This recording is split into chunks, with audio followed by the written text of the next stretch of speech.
കൂടുതൽ വാർത്തകളും വീഡിയോകളും കാണാൻ ഈ ചാനൽ സബ്സ്ക്രൈബ് ചെയ്യുക. കൂടെ ബെൽ ബട്ടൺ അമർത്തുക.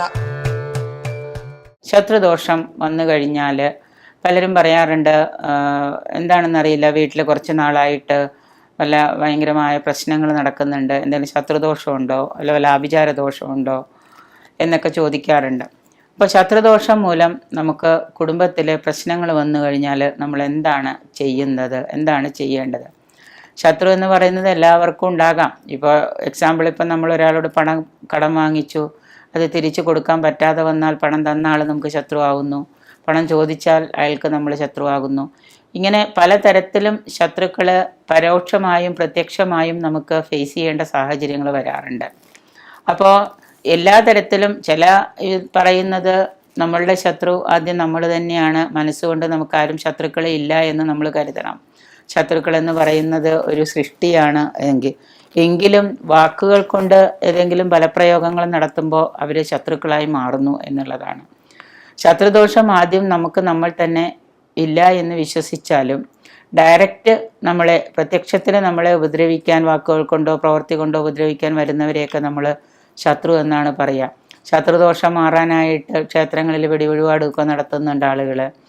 എന്ന് പറഞ്ഞാൽ ക്ഷേത്രത്തിൽ ശത്രുദോഷം മാറാനായിട്ട് ഇപ്പം അങ്ങനെ നമുക്ക് ശക്തമായ ശത്രുദോഷം ഉണ്ട് എന്ന് തോന്നുന്നുണ്ടെങ്കിൽ, അങ്ങനെ ആർക്കെങ്കിലും അതൊരു ഭീതി ഉളവാക്കുന്നുണ്ട്. ജ്ഞാതജ്ഞാത ശത്രുക്കൾ എന്നാണ് പറയുക. നമ്മൾ അറിയുന്നതും അറിയാത്തതുമായ ശത്രുക്കൾ നമുക്കുണ്ട്. നമ്മുടെ നോട്ടത്തിൽ പോലും ചിലപ്പോൾ ശത്രുതയും തെറ്റായ ധാരണകളും ഉണ്ട് എന്നാണ്. പിന്നെ സംസാരിച്ച് കഴിയുമ്പോൾ അത് കൂടുതലാകും, പ്രവൃത്തി വന്നാൽ അത് ഇരട്ടിയാകും. അപ്പോൾ ശത്രുതാ മനോഭാവം ഉണ്ട്, ആർക്കെങ്കിലും നമ്മളോട് ശത്രുത തോന്നുന്നുണ്ട്, നമുക്കങ്ങനെ ശത്രുക്കളുടെ ഒരു ദോഷം ഉണ്ട് എന്ന് തോന്നുന്നുണ്ടെങ്കിൽ നമ്മൾ ചെയ്യേണ്ടത് എന്താണെന്ന് വെച്ച് കഴിഞ്ഞാൽ, ദേവീ ക്ഷേത്രത്തിൽ വീടിനടുത്ത് എവിടെയെങ്കിലും ദേവി ഭദ്രകാളിയോ അല്ലെങ്കിൽ ദേവീ ക്ഷേത്രമോ ഉണ്ടെങ്കിൽ 7 വെള്ളിയാഴ്ച അല്ലെങ്കിൽ 7 ചൊവ്വാഴ്ച, 7 വെള്ളിയാഴ്ച പറ്റുമെങ്കിൽ അങ്ങനെ, അല്ലെങ്കിൽ 7 ചൊവ്വാഴ്ച പറ്റുമെങ്കിൽ അങ്ങനെ രക്തപുഷ്പാഞ്ജലി എന്ന് പറയുന്ന ഒരു പുഷ്പാഞ്ജലി ഉണ്ട്. അത് നമ്മൾ ചെയ്യുക ദേവീ ക്ഷേത്രത്തിൽ. ഇപ്പോൾ കൊടുങ്ങല്ലൂർ, ചോറ്റാനിക്കര അങ്ങനെയുള്ള ക്ഷേത്രങ്ങളിലൊക്കെ പ്രശസ്തമായ ഭദ്രകാളി ക്ഷേത്രങ്ങൾ ദേവീ ക്ഷേത്രങ്ങളാണ്. അവിടെ പോയിട്ട് 7 ചൊവ്വാഴ്ച അല്ലെങ്കിൽ 7 വെള്ളിയാഴ്ച പോയിട്ട് രക്തപുഷ്പാഞ്ജലി ചെയ്യാം. അങ്ങനെ വരുമ്പോൾ സ്വാഭാവികമായിട്ട് നമുക്ക് ശത്രുദോഷം നമ്മളെ ബാധിക്കാതെ അത് മാറിപ്പൊക്കോളും, ശത്രുദോഷം നീങ്ങി മാറും.